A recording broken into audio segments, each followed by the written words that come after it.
E Marcos e Gabriel estavam em um leilão, tentando arrematar um cristal bem grande, e muitas pessoas lá estavam dando um lance bem grande para comprá-lo, e Marcos estava dando o maior para garantir que ele pudesse comprar, e Glória estava falando no ouvido dele para ele dar um lance extremamente alto, para que as pessoas não tenham condição para comprar, para que eles possam levar logo esse cristal. E Marcos deu um lance bem alto e eles ficaram falando lá entre si se alguém mais ia dar um mais alto, e ninguém falou.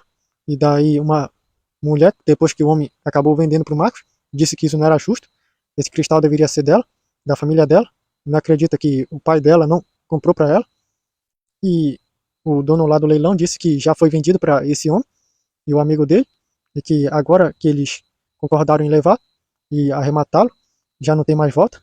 E a mulher disse que isso não é justo, esse cristal é dela, e chamou os seguranças dela e disse que eles não iriam levar esse cristal, isso pertence à família dela, e o Marcos disse que ele comprou isso de forma justa. Forma justa, isso não importa.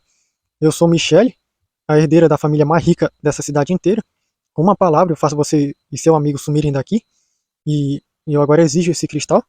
E o Marcos disse que se negava, e ele já ia saindo com o Gabriel, e os seguranças dela começaram a querer empatar que todo mundo saísse, até que ele entregasse o cristal. E nessa hora as portas abriram sozinhas, e chegou um homem com um cetro na mão, e quando todos, menos a Michelle com Marcos e Gabriel viram ele, correram para frente dele, meio nervosos, e fizeram uma reverência. E a Michelle perguntou quem é esse homem, para que todos pareçam estar com tanto medo dele. E o pai dela chegou lá perto dela e disse que era para ela calar a boca e reverenciar ele. E a Michelle disse que ela não reverencia ninguém, e ninguém é mais poderoso do que a família dela aqui nessa cidade. E o homem lá com o cetro disse que ele queria falar com o Marcos e o Gabriel. E a Michelle disse que vai parando por aí. Antes, ela vai ter que pegar o cristal que eles acabaram pegando dela, que pertence a ela. E o homem disse que o cristal também, ele vai querer que levem, que esse cristal também intriga a ele. E a mulher lá disse que ela era a herdeira da família mais poderosa dessa cidade, e que ele não ousaria mexer com ela. E o pai da Michelle colocou a mão na boca dela e disse para ela calar a boca e não se dirigir assim com ele.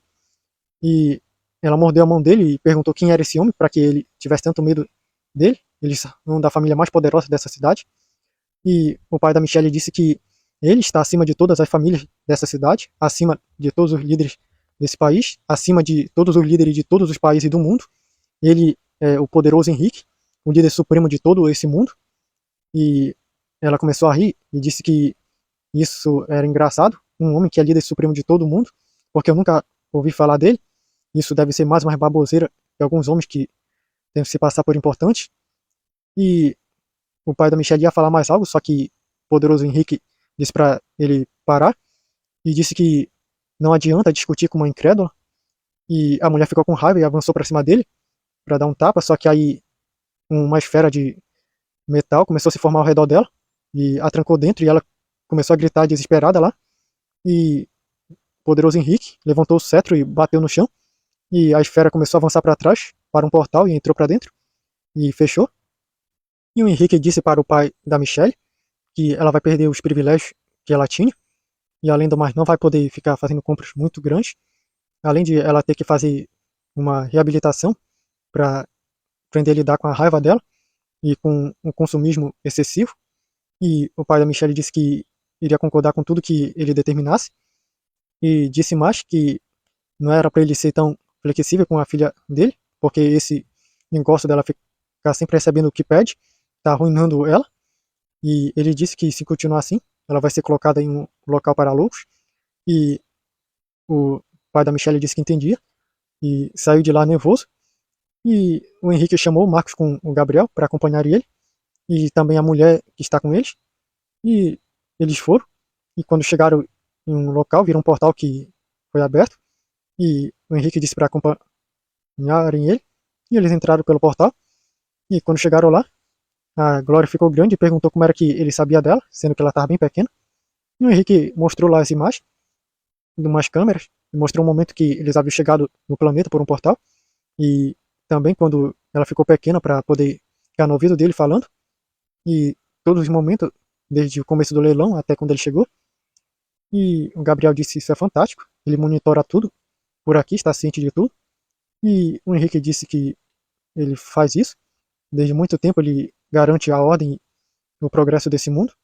E agora a pergunta que me intriga é quem são vocês, realmente, e de onde vocês vieram, porque não há registro em nada a respeito de vocês, até o momento que vocês apareceram por esse portal, e por que esse cristal é tão importante para vocês.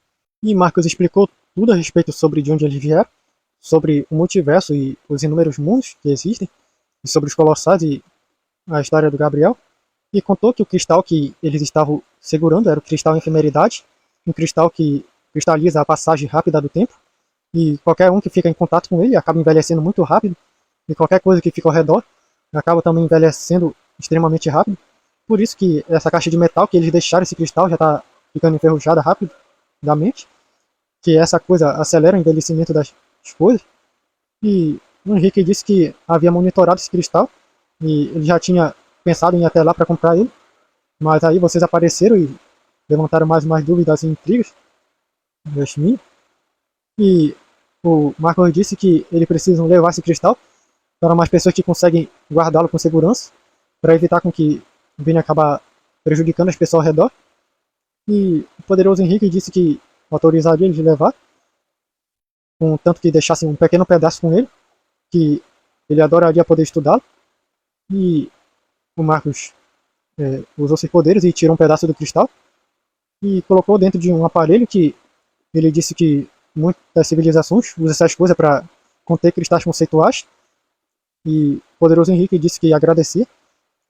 E o Gabriel disse, se me permite a palavra, poderoso Henrique. E ele disse, me chame de Henrique só. E o Gabriel disse, tudo bem. É que as pessoas mostraram estar com tanto medo do Senhor. E ele disse que é porque eu sou o líder supremo desse mundo. E eu governo tudo por aqui todos. E o Gabriel perguntou sobre como foi que ele atingiu esse status. Ele parece ser alguém muito temido e poderoso. E o Henrique lá mostrou mais imagens. E ele disse que isso começou desde quando ele era pequeno. Ele sempre percebeu que era diferente dos outros, a partir do momento que ele percebeu que tinha um nível de inteligência muito maior do que as outras pessoas. E ele disse que nasceu em um campo e tinha sua família simples, mas que desde pequeno mostrei que tinha um nível de inteligência e sabedoria acima de qualquer um. Quando eu cheguei na escola, eu já havia aprendido tanta coisa em tão pouco tempo, que quando estar na escola, qualquer matéria ou coisa que colocar para mim, eu aprendi. Me tornei líder de turmas, acabei virando administrador da fazenda de meus pais tão novo e fiz com que ela crescesse tanto. E um dia que eu vi umas pessoas que estavam passando fome na cidade, eu olhei ao redor e vi que aquela cidade se assemelhava à fazenda de meus pais, onde tinha gente que passava fome antes de eu começar a administrar tudo, e resolvi que me tornaria líder daquele lugar para poder ajudar as pessoas que passavam fome e garantir com que as coisas fossem administradas, para fazer com que ninguém mais passasse por aquilo, fome. E eu, com o meu alto nível de inteligência e sabedoria, estudei e me tornei o melhor de todos. O meu nível de inteligência que diziam que transcendia esse mundo, porque não só sabia administrar bem, mas construir invenções que estavam muito à frente do tempo e até mesmo desse mundo, como as que vocês acabaram de ver. E eu acabei me tornando o prefeito daquela cidade e mais um tempo depois me tornei o líder daquele país, mas com minha inteligência e sabedoria e invenções, eu acabei me tornando o líder de todo o mundo. E os restantes dos líderes são os que ficam administrando várias partes, no qual eu comando todos. E com o meu cetro eu tenho acesso a todas as informações desse mundo e posso fazer qualquer coisa, mandar e desmandar. E o Marcos disse que isso era incrível. Ele é um líder que governa pensando nos outros, com sabedoria. E eu disse obrigado. E o Marcos disse que viu algo interessante e mostrou a imagem de quando ele comprou um lanche lá para uma garotinha que está chorando de fome no colo da mãe. E ele disse que se lembrava disso. E hoje aquela garotinha, ela se tornou uma médica e está feliz sustentando a mãe, mas que aquele dia ela estava precisando muito daquilo porque não comia dias. E depois de conversarem mais um pouco, Marcos e Glória voltaram para a Terra. Gabriel ficou lá conversando com o Henrique e o Marcos disse que gostou dele.